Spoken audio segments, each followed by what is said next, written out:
ಎಲ್ಲರಿಗೂ ಅಡುಗೆ ಸಾಧನೆಗೆ ಸ್ವಾಗತ. ಇವತ್ತಿನ ಸ್ಪೆಷಲ್ ಗೀ ರೈಸ್. ಈ ಗೀ ರೈಸ್ ಅನ್ನೋದು ಸಿಂಪಲ್ಲಾಗಿ ಮಾಡುವಂಥ ವೆರೈಟಿ ರೈಸು. ತುಂಬಾ ಟೇಸ್ಟಿಯಾಗಿರುತ್ತೆ. ಲಂಚ್ ಬಾಕ್ಸ್ಗಂತೂ ತುಂಬಾ ಚೆನ್ನಾಗಿರುತ್ತೆ. ಸ್ಪೆಷಲ್ ಒಕೇಶನಲ್ಲೂ ತುಂಬ ಸುಲಭವಾಗಿ ಇದನ್ನು ನಾವು ರೆಡಿ ಮಾಡಿಬಿಡ್ಬಹುದು. ಈ ರೆಸಿಪಿ ಶುರು ಮಾಡೋಕ್ಕಿಂತ ಮುಂಚೆ ನೀವು ಇನ್ನೂ ಅಡುಗೆ ಸಾಧನೆಗೆ ಸಬ್ಸ್ಕ್ರೈಬ್ ಆಗಿಲ್ಲ ಅಂದರೆ ದಯವಿಟ್ಟು ಈಗಲೇ ಸಬ್ಸ್ಕ್ರೈಬ್ ಆಗಿ, ಹಾಗೆ ಪಕ್ಕದ ಬೆಲ್ ಬಟನ್ ಕೂಡ ಟಚ್ ಮಾಡಿ. ಇವತ್ತು ನಾವು ಮಾಡ್ತಿರೋದು ಗೀ ರೈಸ್, ಹಾಗಾಗಿ ಸ್ವಲ್ಪ ಗೀ ಜಾಸ್ತಿನೇ ಹಾಕಬೇಕಾಗುತ್ತೆ. ನೋಡಿ, ನಾನಿಲ್ಲಿ 3 ಸ್ಪೂನಷ್ಟು ಗೀನ ಸೇರಿಸ್ತಾ ಇದ್ದೀನಿ. ತುಪ್ಪ ಕರಗಿದೆ ಅಂತಂದಾಗ ನಾನಿಲ್ಲಿ ಒಂದು 20 ಗೋಡಂಬಿನ ಹಾಕ್ಕೊಂಡು ಬಾಡಿಸ್ಕೊತಾ ಇದ್ದೀನಿ. ಗೋಡಂಬಿ ಅರ್ಧ ಆಗಿದ್ದ ಸ್ಟೇಜ್ನಲ್ಲಿ ನಾನೊಂದು 20 ದ್ರಾಕ್ಷಿನೂ ಸಹ ಹಾಕ್ಕೊಂಡು ಬಾಡಿಸ್ಕೊತಾ ಇದ್ದೀನಿ. ಈ ಡ್ರೈ ಫ್ರೂಟ್ಸನ್ನು ನಾವು ರೋಸ್ಟ್ ಮಾಡಿಕೊಂಡು ಸೈಡಿಗೆ ಇಟ್ಕೊಬಿಡೋಣ. ಕೊನೆಗೆ ಹಾಕಿದರೆ ಕ್ರಂಚಿಯಾಗಿ ಟೇಸ್ಟಿಯಾಗಿರುತ್ತೆ. ಮುಂಚೆನೇ ಹಾಕ್ಕೊಂಡು ನಾವು ಬೇಯಿಸ್ಕೊಬಿಟ್ರೆ ಸಾಫ್ಟಾಗಿ ಹೋಗ್ಬಿಡುತ್ತೆ. ಹಾಗಾಗಿ ಇದನ್ನು ನಾನು ಸೈಡಲ್ಲಿ ತೆಗೆದಿಟ್ಕೊತಾ ಇದ್ದೀನಿ. ಈಗ ನೋಡಿ, ಅದೇ ಎಣ್ಣೆಗೆ ನಾನಿಲ್ಲಿ ಈರುಳ್ಳಿನ ಸೇರಿಸ್ತಾ ಇದ್ದೀನಿ. ಒಂದು 2 ಈರುಳ್ಳಿನ ತೆಳ್ಳಗೆ ಉದ್ದುದ್ದಕ್ಕೆ ಕಟ್ ಮಾಡ್ಕೊಂಡು ಹಾಕ್ಕೊಳ್ತಾ ಇದ್ದೀನಿ. ಇದನ್ನು ಹೇಗೆ ನಾವು ರೋಸ್ಟ್ ಮಾಡ್ಕೋಬೇಕು ಅಂದರೆ, ಇದು ಫುಲ್ ಬ್ರೌನ್ ಆಗಬೇಕು.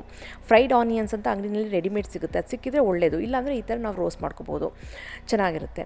ಇದು ಮಾಡೋಕ್ಕೆ ಟೈಮ್ ಇಲ್ಲ ಅಂತಂದರೆ ಸ್ಕಿಪ್ ಮಾಡ್ಬೋದು, ಅವಶ್ಯಕತೆ ಏನಿಲ್ಲ. ಹಾಕಿದರೆ ಒಂದು ಒಳ್ಳೆ ಸ್ವೀಟಿಶ್ ಫ್ಲೇವರ್ ಸಿಗುತ್ತೆ ಲಾಸ್ಟಿಗೆ.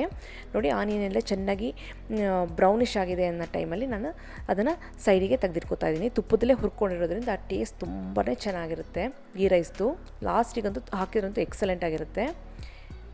ಇದು ಇಲ್ಲ ಅಂದ್ರೂ ಸಹ ಗೀ ರೈಸ್ ಚೆನ್ನಾಗಿರುತ್ತೆ. ಇದ್ದರೆ ಮಾತ್ರ ಅಂತೂ ತುಂಬಾ ಚೆನ್ನಾಗಿರುತ್ತೆ. ಒಂದು ಟ್ರೈ ಮಾಡಿ ಈ ಥರ ಮಾಡಿಕೊಂಡು. ಈಗ ಸೈಡಿಗೆ ತೆಗೆದಿಡ್ತಾ ಇದ್ದೀನಿ.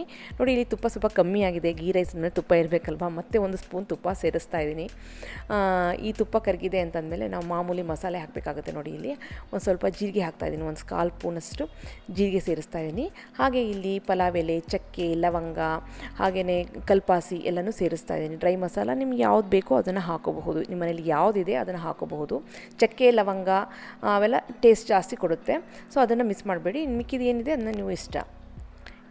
ಆ ಡ್ರೈ ಮಸಾಲೆ ಎಲ್ಲ ಸ್ವಲ್ಪ ರೋಸ್ಟ್ ಆಗಿದೆ ಅಂದಾಗ ನಾನಿಲ್ಲಿ 2 ಹಸಿಮೆಣಸಿನ್ಕಾಯಿ ಹಾಗೆ 1 ಇಂಚು ಶುಂಠಿನ ಸಣ್ಣ ಸಣ್ಣದಾಗಿ ಕಟ್ ಮಾಡ್ಕೊಂಡು ಹಾಕ್ಕೊಳ್ತಾ ಇದ್ದೀನಿ. ಶುಂಠಿನ ಬೇಕಾದ್ರೆ ತುರ್ಕೊಂಡು ಸಹ ಹಾಕೋಬಹುದು. ಶುಂಠಿ ಮತ್ತು ಹಸಿಮೆಣಸಿನ್ಕಾಯಿನೆಲ್ಲ ಚೆನ್ನಾಗಿ ಬಾಡಿಸ್ಕೊಳ್ಳಿ. ಡ್ರೈ ಮಸಾಲಾನ ಬಾಡಿಸ್ಕೊಳ್ಳೋದು ತುಂಬಾ ಮುಖ್ಯ, ಯಾಕೆಂದರೆ ಫ್ಲೇವರ್ ತುಪ್ಪದಲ್ಲಿ ಇಳ್ಕೋಬೇಕು. ನಾವು ಇನ್ಯಾವ ಮಸಾಲನೂ ಹಾಕ್ತಾಯಿಲ್ಲ. ಹಾಗಾಗಿ ಈಗ ನೋಡಿ, 1 ಈರುಳ್ಳಿನ ಈ ಥರ ಕಟ್ ಮಾಡ್ಕೊಂಡು ಉದ್ದಕ್ಕೆ ಕಟ್ ಮಾಡ್ಕೊಂಡು ಹಾಕ್ಕೊಳ್ತಾ ಇದ್ದೀನಿ. ಈರುಳ್ಳಿನ ನಾವು ಲೈಟಾಗಿ ಬಾಡಿಸ್ಕೋಬೇಕು, ಜಾಸ್ತಿ ಬಾಡಿಸ್ಕೊಳ್ಳೋ ಅವಶ್ಯಕತೆ ಇಲ್ಲ. ಸ್ವಲ್ಪ ಕಲರ್ ಚೇಂಜ್ ಆಗಬೇಕಷ್ಟೇ. ನೋಡಿ, ಈ ಸ್ಟೇಜಿಗೆ ಬಂದಿದೆ ಅಂತ ಅಂದಾಗ ನಾನಿಲ್ಲಿ ಅಕ್ಕಿಯನ್ನು ಸೇರಿಸ್ತಾ ಇದ್ದೀನಿ. ಬಾಸ್ಮತಿ ಅಕ್ಕಿ 1 ಕಪ್ಪನಷ್ಟು ಅಕ್ಕಿ, 200 ಗ್ರಾಮ್ ಅಕ್ಕಿನ 30 ನಿಮಿಷ ಇಟ್ಟಿದ್ದೀನಿ ಮುಂಚೆನೇ. ಬಾಸ್ಮತಿ ಅಕ್ಕಿ ಆಗಿರೋದನ್ನ ನೆನೆಸಿಡ್ತಾ ಇದ್ದೀನಿ. ನೀವು ಸೋನಾ ಮಸೂರಿನಾದರೂ ಹಾಕಬಹುದು, ಜೀರಾ ಸಾಂಬಾರ್ ರೈಸ್ ಆದರೂ ಹಾಕ್ಬೋದು, ನೀವು ಯಾವ ರೈಸ್ ಬೇಕಾದರೂ ಹಾಕಬಹುದು.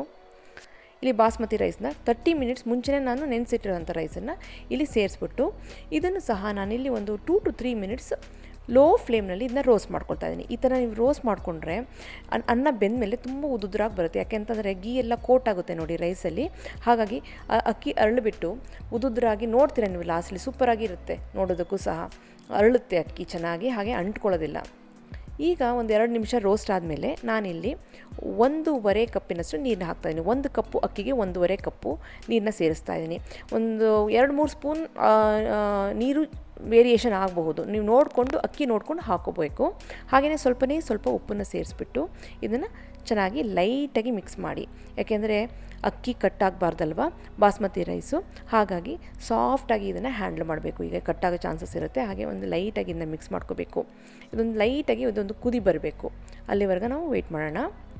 ಈಗ ನೋಡಿ, ಕುದಿ ಬರ್ತಾ ಇದೆ ಎಲ್ಲ. ಈಗ ಮತ್ತೆ ಸ್ವಲ್ಪ ಸಾಫ್ಟಾಗಿ ಇದನ್ನು ಮಿಕ್ಸ್ ಮಾಡ್ಕೊಳ್ಳಿ. ಗೀ ರೈಸ್ ಮಾಡೋದು ತುಂಬಾ ಈಸಿ.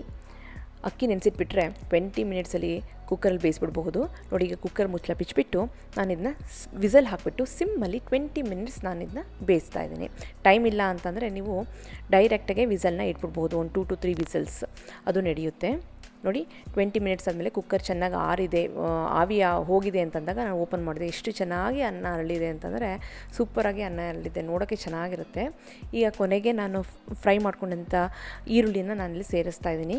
ಅಂಗಡಿನಲ್ಲಿ ನಿಮಗೆ ಫ್ರೈಡ್ ಆನಿಯನ್ ಸಿಕ್ಕಿದೆ, ಈ ಸ್ಟೇಜಲ್ಲಿ ಹಾಕ್ಬೋದು. ಹಾಗೆ ಜೊತೆಗೆ ಫ್ರೈಡ್ ಮಾಡ್ಕೊಂಡಿರೋಂಥ ಡ್ರೈ ಫ್ರೂಟ್ಸ್ನ ನಾನು ಸೇರಿಸ್ತಾ ಇದ್ದೀನಿ. ಇಲ್ಲಿ ತುಂಬಾ ಚೆನ್ನಾಗಿದೆ. ಇದ್ರ ಜೊತೆ ಒಂದು ಟೇಸ್ಟಿಯಾಗಿ ಕುರ್ಮಾ ಮಾಡ್ಕೊಬಿಡೋದು ಸೂಪರಾಗಿರುತ್ತೆ. ಎಷ್ಟು ಚೆನ್ನಾಗಿ ಅನ್ನ ಅರಳಿದೆ ಅಂತಂದರೆ, ನಾವು ಗೀನಲ್ಲಿ ರೋಸ್ಟ್ ಮಾಡ್ಕೋತೀವಿ ನೋಡಿ ಫಸ್ಟು, ಅದು ತುಂಬಾ ಇಂಪಾರ್ಟೆಂಟು. ಹಾಗೆ ಬಾಸ್ಮತಿ ರೈಸು, ಯಾವುದೇ ರೈಸ್ ಆದರೂ ಪರವಾಗಿಲ್ಲ, ಒಂದು 20 to 30 ಮಿನಿಟ್ಸ್ ನೆನೆಸ್ಬಿಟ್ರೆ ಅನ್ನ ಉದುರಾಗಿ ಬರುತ್ತೆ, ಚೆನ್ನಾಗಿ ಬರುತ್ತೆ. ಸೂಪರಾಗಿರೋಂಥ ಗೀ ರೈಸು ರೆಡಿಯಾಗಿದೆ. ಇದ್ರ ಜೊತೆ ವೆಜಿಟೇಬಲ್ ಕುರ್ಮಾನೋ ಅಥವಾ ಪನ್ನೀರ್ ಬಟರ್ ಮಸಾಲ ಏನು ಬೇಕಾದರೂ ಸೈಡ್ ಡಿಶ್ ತುಂಬಾ ಚೆನ್ನಾಗಿರುತ್ತೆ. ಸ್ಪೆಷಲ್ ಒಕೇಶನಲ್ಲಂತೂ ಈಸಿಯಾಗಿ ಇದನ್ನ ಮಾಡಿಬಿಡ್ಬಹುದು. ತುಂಬ ಕಮ್ಮಿ ಇಂಗ್ರೀಡಿಯೆಂಟ್ಸ್, ಕಮ್ಮಿ ಸಮಯದಲ್ಲಿ ಟೇಸ್ಟಿಯಾದಂಥ ಗೀ ರೈಸ್ನ ನಾವು ರೆಡಿ ಮಾಡಬಹುದು. ನಿಮಗೆಲ್ಲ ಈ ರೆಸಿಪಿ ಇಷ್ಟ ಆಗಿದೆ ಅಂತ ಅಂದ್ಕೊಂಡಿದ್ದೀನಿ. ಖಂಡಿತವಾಗ್ಲೂ ಟೈಮ್ ಇದ್ದಾಗ ಮನೆಯಲ್ಲಿ ಟ್ರೈ ಮಾಡಿ. ಹಾಗೆ ನೀವಿನ್ನೂ ಅಡುಗೆ ಸಾಧನಕ್ಕೆ ಸಬ್ಸ್ಕ್ರೈಬ್ ಆಗಿಲ್ಲ ಅಂದರೆ ದಯವಿಟ್ಟು ಈಗಲೇ ಸಬ್ಸ್ಕ್ರೈಬ್ ಆಗಿ, ಪಕ್ಕದ ಬೆಲ್ ಬಟನ್ ಕೂಡ ಟಚ್ ಮಾಡಿ. ನಿಮಗೆ ವಿಡಿಯೋ ಇಷ್ಟ ಆಯಿತು ಅಂದರೆ ಲೈಕ್ ಮಾಡಿ, ಶೇರ್ ಮಾಡಿ. ವಿಡಿಯೋ ಬಗ್ಗೆ ಏನಿಸ್ತು ಅಂತ ಕಮೆಂಟ್ ಸೆಕ್ಷನ್ ದಯವಿಟ್ಟು ತಿಳಿಸಿ. ಹಾಗೆ ವಿಡಿಯೋನ ಫ್ರೆಂಡ್ಸ್ ಆ್ಯಂಡ್ ಫ್ಯಾಮಿಲಿ ಜೊತೆ ಶೇರ್ ಮಾಡಿ.